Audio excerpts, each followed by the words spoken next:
ইসলামী আন্দোলন বাংলাদেশ গুপ্ত রাজনীতি করে না। ইসলামী আন্দোলন বাংলাদেশ জোট এসেছিল ইসলামের জন্য, বের হয়েছে ইসলামের জন্য। জোট চলতেছিল মদিনার দিকে, যখনই স্টিয়ারিং ছিনতাই করে আমেরিকার দিকে চলে গেছে, ইসলামী আন্দোলন সেখান থেকে সরে গেছে।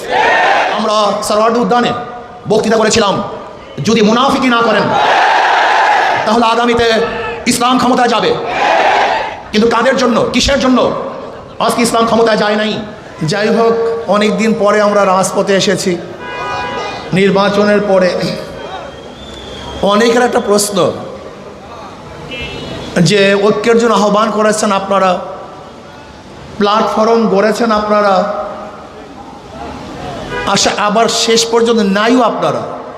একটা প্রশ্ন আছে কি নেই? ইসলামী আন্দোলনের সম্মানিত আমির ইসলামের পক্ষে একটা বাক্সের জন্য আহ্বান করেছিল। স্টিয়ারিংয়ে পীর সাহেব চরমনাই ছিলেন। আমাদের শ্রদ্ধাভাজন আমির সেই জোটের স্টিয়ারিংয়ে ছিলেন। জোট চলতেছিল মদিনার দিকে, যখনই স্টিয়ারিং ছিনতাই করে আমেরিকার দিকে চলে গেছে, ইসলামী আন্দোলন সেখান থেকে সরে গেছে। তার মানে ইসলামী আন্দোলন বাংলাদেশ জোট এসেছিল ইসলামের জন্য, বের হয়েছে ইসলামের জন্য। ইসলামী আন্দোলন বাংলাদেশ জনগণের সাথে ধোঁকাবাজি করতে পারে না, প্রতারণা করতে পারে না। ইসলামী আন্দোলন বাংলাদেশ গুপ্ত রাজনীতি করে না। ইসলামী আন্দোলন বাংলাদেশ যা মুখে বলে বাস্তবে তাই করে। আমরা সরওয়ার্দী উদ্যানে বক্তৃতা করেছিলাম, যদি মুনাফিকি না করেন তাহলে আগামীতে ইসলাম ক্ষমতায় যাবে। কিন্তু কাদের জন্য, কিসের জন্য আজকে ইসলাম ক্ষমতায় যায় নাই? হয়তোবা ভেবেছেন যে আমরা গুপ্তভাবে এড়িয়ে যাব, পালিয়ে যাব। না, বর্তমানে গুপ্ত থাকার কোনো সে নাই, সম্ভাবনা নেই। সব কিছু স্পষ্ট হয়ে যাবে। ইসলামী আন্দোলন বাংলাদেশ ইসলামের জন্য রাজনীতি করে, ক্ষমতার জন্য নয়। ইসলামী আন্দোলন বাংলাদেশ ইসলামের জন্য ক্ষমতা ত্যাগ করতে পারে, কিন্তু ক্ষমতার জন্য ইসলাম ত্যাগ করতে পারে না। ইসলামী আন্দোলন বাংলাদেশ ইসলামের জন্য ক্ষমতা ত্যাগ করতে পারে, কিন্তু ক্ষমতার জন্য ইসলাম ত্যাগ করতে পারে না। আজকে আমরা পার্লামেন্ট কি দেখতেছি, আবারও কে রাজাকার কে রাজাকার না, এটা প্রমাণ করার জন্য সময় ব্যয় করা হচ্ছে। আবার কেউ রাজাকার না, মুক্তিযোদ্ধা হিসাবে, শিশু মুক্তিযোদ্ধা হিসাবে নিজেকে প্রমাণ করার চেষ্টা করছে। এগুলি হাস্যকর, এগুলি ঠিক নয়। আবার কেউ মুক্তিযোদ্ধার পরিবার হিসাবে নিজেকে পেশ করছেন। সত্য বললেই হয়, আপনার পরিবারের মধ্যে কে কে মুক্তিযোদ্ধা ছিল, তাহলে জাতি স্পষ্ট মেসেজ পাবে যে অমুকে মুক্তিযোদ্ধা ছিল। আমার পরিবারের লোক মুক্তিযোদ্ধা, কে কে মুক্তিযোদ্ধা, কোথায় যুদ্ধ করেছেন, কোথায় শহীদ হয়েছেন বলে দেন, তাহলে অস্পষ্টতা থাকবে না। আপনারা আগরতলা ষড়যন্ত্র মামলার বিরুদ্ধে কথা বলবেন, আবার ৭১-এ স্বাধীনতার বিপক্ষে কথা বলবেন, এই দুইটা হয় না। আজকে এক দলের নায়েবে আমির কোরআনী শাসনের জন্য সংসদে বক্তব্য দিয়েছেন। আমি আশা করব শরিয়ার পক্ষে বা কোরআন ও সুন্নাহর পক্ষে যেন ওই দলের আমির বিল উত্থাপন করেন, সংসদে কথা বলেন, আলোচনা করেন, এবং কোরআন ও সুন্নাহর আইন পাশ না করলে তারা যেন সংসদ ত্যাগ করেন, ওয়াকআউট করেন। এইটা আমরা দেখতে চাই। এই ফাঁকিবাজি আমরা দেখতে চাই না। নায়েবে আমিরের থেকে কথা তুলবেন, আবার নিজেরা বলবেন প্রচালিত আইন আমরা দেশ চালাবো। আমরা দেখেছি বর্তমান সরকারি দলের কোনো এক মন্ত্রী তিনি বক্তব্য দিয়েছেন, আপনারা স্পষ্ট করেন যে প্রচলিত সংবিধানে দেশ চালাবেন, প্রচলিত সংবিধান চান না শরিয়া আইন চান, আপনারা স্পষ্ট করুন। আমরা আজকে জনসভার থেকে বিরোধী দলকে স্পষ্ট বক্তব্য দেওয়ার জন্য অনুরোধ করছি, আপনারা কি চান? আপনাদের দলের কেউ বক্তব্য দিবে যে আমরা কোরআনী শাসন চাই, কোরআনী আইন চাই, আবার ওই দলের কেউ বক্তব্য দেবে যে আমরা গণতন্ত্র প্রতিষ্ঠা করার জন্য আন্দোলন করেছি, সংগ্রাম করেছি। কি আজীব ব্যাপার! গণতন্ত্র প্রতিষ্ঠা করার জন্য সংগ্রাম আন্দোলন আর কোরআনী শাসন তো এক না। আপনারা কি করতে চান স্পষ্ট বলুন, সবার বক্তব্য যেন এক হয়। আপনারা এখানে লুকোচুরি করবেন, এটা হতে পারে না। আজকে আমরা দেখেছি অনেক বক্তব্য, কেউ কেউ বলেছেন যে ছাত্রলীগের মধ্যে যে হেলমেট বাহিনী ছিল তারা কারা? এই প্রশ্ন আসছে। যদি কোনো একদিন কেউ বলে যে হেলমেট পরিহিত লোকগুলি অমুকে ছিল, আপনারা কি জবাব দিবেন? সব ভালো ভালো না, বেশি ভালো ভালো না, বেশি রাজনীতি ভালো না।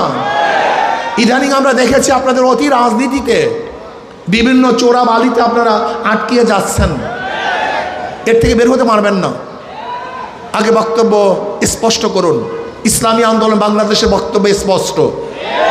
ইসলামী আন্দোলন বাংলাদেশ কি চায়? কি চায়? ইসলাম হুকুমত চায়। বাস ক্লিয়ার কাট, কোনো বক্তব্য নেই। আজকে হোক কালকে হোক ইসলামী আন্দোলন বাংলাদেশ বাংলাদেশে ইসলাম হুকুমত চায়। এর জন্য তারা কাজ করবে।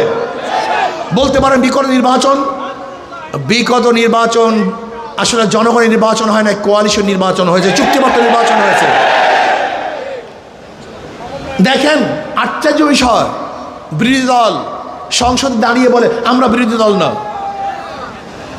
আবার সরকারি দল তারা বলে না আপনারা বিরোধী দল, আপনারা বিরোধী দল না, এই বক্তব্য আপনাদের ঠিক না। আজীব ব্যাপার, মানে কি যে করবে দিশাই পায় না, না সরকারি দল না বিরোধী দল। কারণ চুক্তিবদ্ধ তো, কারণ সরকারি দলের সাথে বিরোধী দলের সাথে চুক্তি হয়েছে, আপনাদের এত সিট, আপনাদের এত সিট।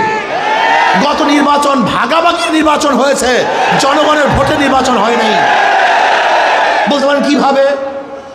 এই বক্তব্য তো বিরোধী দলের প্রধান তিনিও বলেছেন, আবার অন্য অন্য হাজারো বক্তারা এবং জ্ঞানীরা বিগত অন্তর্বর্তী সরকারের দায়িত্বশীলরা বলেছে যে গত নির্বাচনটা কিভাবে হয়েছিল এটা তারা স্পষ্ট করেছেন।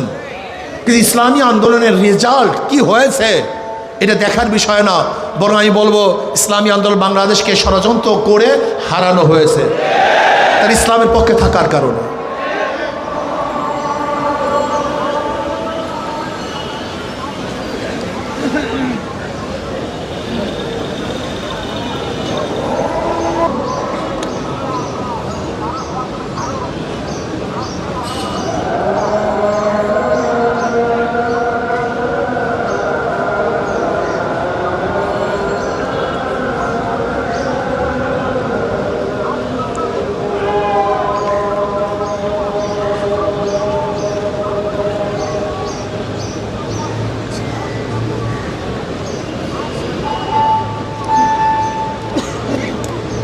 আমি বর্তমান জনাব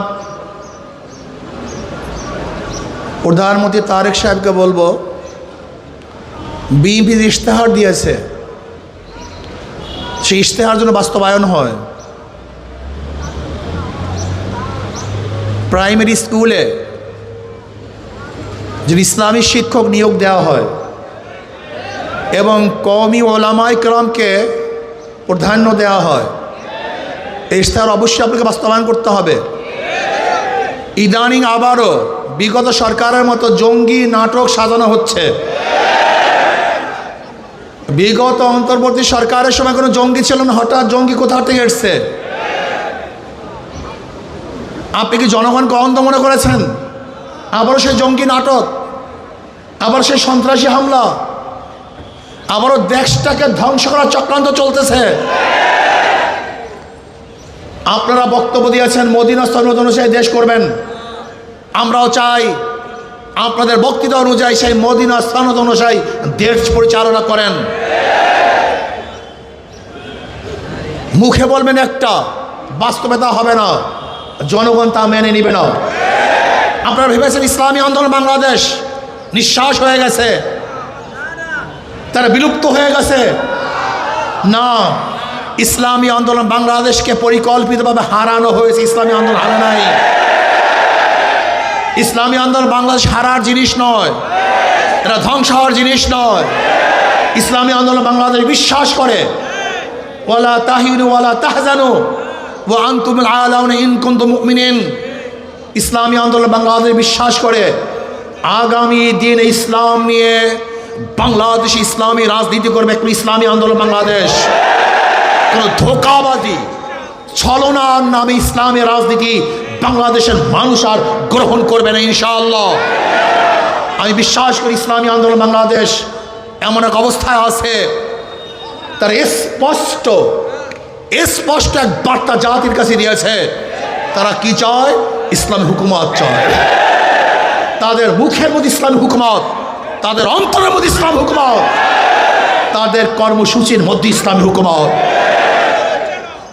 আমি বিশ্বাস করি ইনশাআল্লাহ আজকে হোক কালকে হোক, একদিন না একদিন ইনশাআল্লাহ ইসলাম হুকুমত এদেশে হবেই হবে, হবেই হবে, হবেই হবে ইনশাআল্লাহ। আর আমি বিশ্বাস করি যদি আমি শহীদি কামনা নিয়ে বিছানায় মৃত্যুবরণ করি, আমি শহীদ হব। আর শহীদের তামান্না না নিয়ে রণাঙ্গনেও যদি দুনিয়ার কোনো স্বার্থে মৃত্যুবরণ করি, আমি শহীদ হব না। ইসলামী আন্দোলন বাংলাদেশ ইসলাম হুকুমত কায়েম করার জন্য যদি চেষ্টা করে, যেরকম হারাম রাদিয়াল্লাহু তাআলা শহীদ যখন করা হয়েছিল, তিনি তখন বলেছেন ফুস্তু রব্বিল কাবা, রব্বে কাবার কসম, আমি সফল হয়ে গেছি। যখন শহীদ হয়েছিলেন তিনি তখনও শহীদ হওয়ার সময় বলছেন সফল হয়েছি। ঠিক আমি বিশ্বাস করি ইসলাম হুকুমত কায়েম করার জন্য যদি আমি দুনিয়ার থেকে বিদায় হই, আমার নিঃশ্বাসকে ত্যাগ করি এবং আমি যদি রক্ত দিয়ে শহীদ হয়ে যাই, যদি হুকুমত নাও দেখতে পারি, আমি কামিয়াব হব ইনশাআল্লাহ। ইসলাম হুকুমত কায়েম করার জন্য আজকের থেকে আবার আমরা পুরো উদ্যমের সাথে নেমে পড়ব। সবাইকে দাওয়াত দেব, সমস্ত মানুষকে আহ্বান করব ইসলাম হুকুমত কায়েম করার জন্য বাংলাদেশে গণবিপ্লব করবে ইনশাআল্লাহ। আজকে হোক কালকে হোক, এদেশের মানুষ ইসলাম হুকুমতের জন্য রাস্তায় নামবে ইনশাআল্লাহ, কোনো সন্দেহ নাই। কাজে আসুন ইসলাম হুকুমতের জন্য আজকের থেকে আবার নতুন উদ্যমে আমরা কাজ শুরু করব। নয় সমাপ্ত কর্মমোদের অবকাশ কোথায়, বিশ্রামের আমরা হেরে যাব না, থেমে যাব না, থমকে যাব না, রাজপথে লড়াই করবে ইনশাআল্লাহ। আল্লাহ আমাকে এবং আমাদের সবাইকে রাজপথে ইসলামের জন্য ইসলাম হুকুমতের জন্য লড়াই করার তৌফিক দান করেন।